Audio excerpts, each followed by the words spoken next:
Diana, what are you doing? I'm deleting all my apps Why? because I'm flying to Russia. Russia now is the most sanctioned country in the entire world. Since the war started, many things have changed, from everyday brands to the freedom of movement and information. I haven't lived here for years, so I didn't experience these changes firsthand. But now I'm on my way back to my hometown. And I'm going to capture all of it to show you, has the life of ordinary Russians actually gotten worse? And is it really as bad as they described it in the media?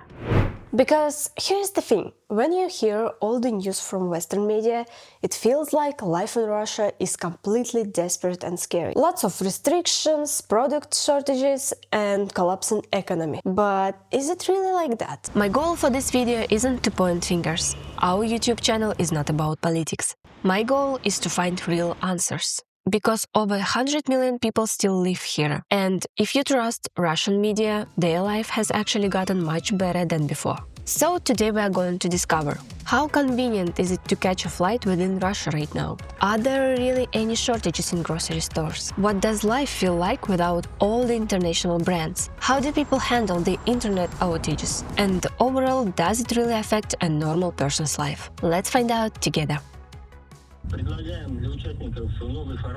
My hometown is located in the southern Urals region called Bashkortostan, and the city where I was born, raised and studied is Ufa. It has a population of over 1 million people. In Bashkortostan we have our own language, culture, cuisine and oil industry. We also have an international airport.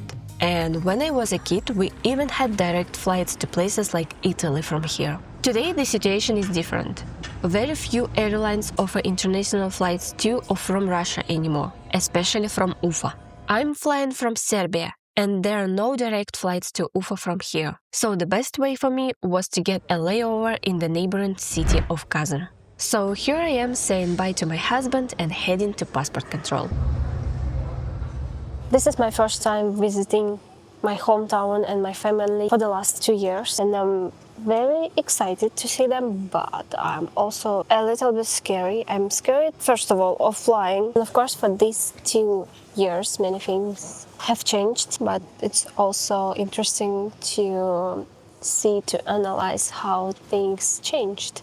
So boarding time came, and we were already sitting on the plane, and suddenly things took a really interesting turn. My flight was cancelled. We already got inside the plane and sat there for like 20 or 30 minutes, and then the cabin crew just said that it's really bad weather at the destination airport, so our flight is cancelled till the 7 a.m. in the morning, and now it's 9 p.m. So yeah, my flight was delayed because of bad weather at the destination, but nobody believed it. People started whispering like, yeah, we know it's because of the weather. Nobody actually bought it. That same morning, some Russian airports were closed for 15 hours because of drone attacks. And overall, lately this has been happening more often. So nobody would be surprised if our delay was actually caused by drones. In the morning, our flight was moved from 7 a.m. to 4:20 p.m. and then delayed by another 2 hours. So in total it was 26 hours of waiting plus a few hours of flying. But in the end, I finally landed at the Russian airport safe and sound.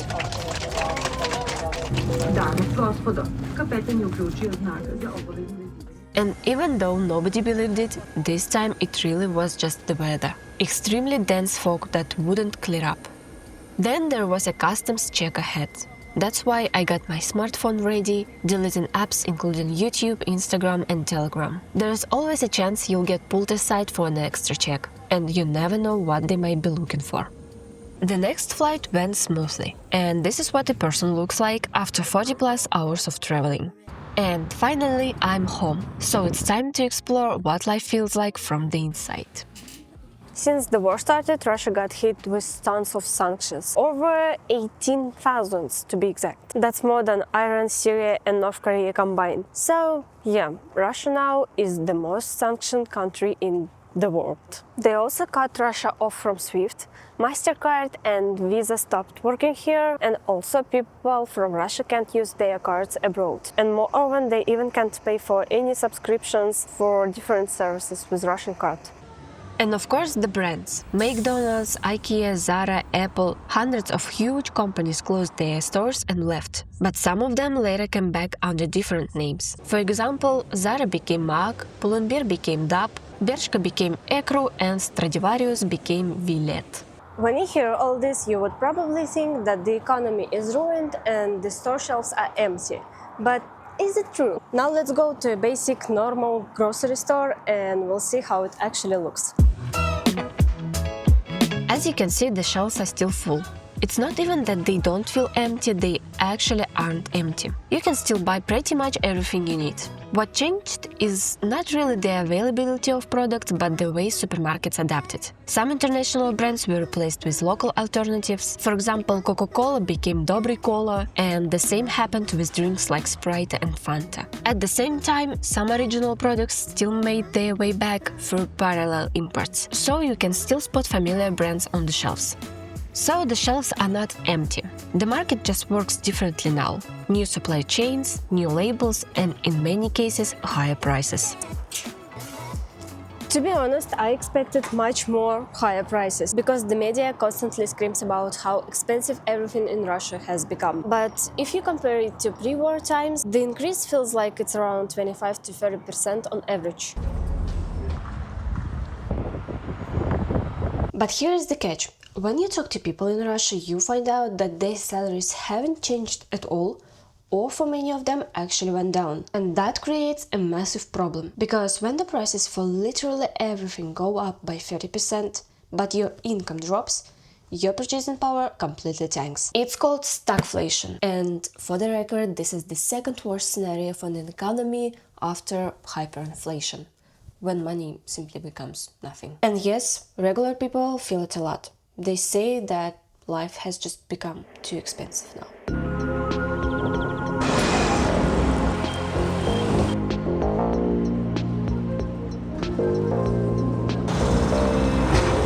One morning, I got a message about a missile alert. It happened at night, and since my phone was on silent, I completely missed the notification. I thought it would be different, like those earthquake alerts in Japan that scream even when your phone is on silent mode. But it doesn't here. And luckily, nothing happened today. But the whole messaging and internet connection thing has gotten crazy here. You may have heard about some of the restrictions, like how Facebook or Instagram don't work here without a VPN. And that would be manageable if the government decided to stop here. But for security purposes, they have been restricting Telegram and WhatsApp, and they are the most popular messengers in Russia. And also they started a war against VPNs, blocking them on a daily basis. So right now it looks like this. Half of the websites only work with a VPN, so you have to buy it, even though you don't know if it still will work tomorrow. You buy it anyway, but while browsing, you have to toggle it on and off, because half of the websites only work with a VPN, but others don't work with a VPN, of course mostly Russian services. And if you think that dealing with a VPN is a pain in the ass, I have something else for you. You never know when, but sometimes mobile internet just disappears for a few hours. And when that happens, only a limited number of approved services and apps still work. And that system is called a whitelist. So even if you still have a signal, a lot of normal everyday things suddenly become unreliable. Maps, taxi, deliveries, even calls and messages. And to be honest, there's really nothing you can do about it. And that's exactly why cash is becoming popular here again. Even though times are tough, living in Russia doesn't feel like a total disaster from the inside, you know. Regular people are just trying to live their lives. They go to restaurants, get married, have kids, grow old, and people still try to make the places where they live better. Even here in Ufa, despite its 1 million population, where honestly not that much usually happens, things have still changed while I was away. In the 4 years I began, they restored the old water tower, developed this fancy new area, and built a few other things too. So when you read Western media, it feels like life in Russia is total hell, and the economy is collapsing. But somehow, from the inside, you don't really feel it. Yes, the internet situation is a mess. Yes, prices have gone up. And yes, scary things are happening. But lives go on. People are still going to work, talking about their plans, discussing their hobbies. You will still hear someone getting excited about a new coffee shop that just opened nearby. And at first it felt strange. But over time you realize that shit happens, and somehow you just find a way to keep living. And to be honest, no matter what is happening around, you just have to keep going. As for me, it's time to fly back. Hopefully the return trips stay boring, but honestly, at this point I wouldn't bet on it. Thank you for being with me through all of this, it means a lot. This is not the kind of video we usually make. We normally talk about travel, adventures and digital nomad life. But sometimes we come back to Russia, our home. And this was one of those times. Thank you for watching, don't forget to hit the subscribe button and we'll see you in the next one. Bye bye!